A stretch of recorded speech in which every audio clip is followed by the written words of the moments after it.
Il-prosekuzzjoni fil-proċeduri dwar l-impjieg fantasma mal-gvern li kien ingħata mill-Vintewma talbu għar-raba' darba li jerġa' jiddaħħal bħala xhud. It-talba qed issir minkejja li l-middleman fil-qtil tal-ġurnalista Daphne Caruana Galizia rrifjuta li jixed taħt kontroeżami. It-talba tal-prosekuzzjoni hija bbażata fuq l-argument li l-esklużjoni tax-xhieda ta' Tewma iddajjef il-ġustizzja fil-proċess għalkemm kien hemm oġġezzjonijiet serji mit-tim tad-difiża.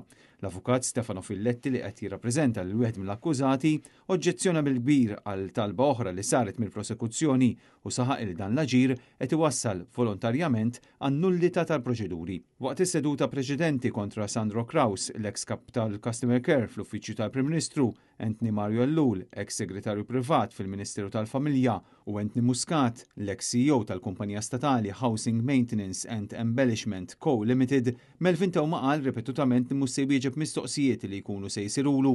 L-akkużati kollha qed iwieġbu mhux ħatja ta' serq u miżapproppjazzjoni ta' fondi pubbliċi. Waqt proċeduri kriminali separati Tewma kien qal lil qorti li 5 xhur qabel seħħ il-qtil ta' Daphne Caruana Galizia huwa kien ingħata impjieg minn Keach Cambry propju fil-Housing Maintenance and Embellishment Limited. Impjieg li minnu rċieva salarju minkejja li fir-realtà qatt ma tfaċċa għax-xogħol.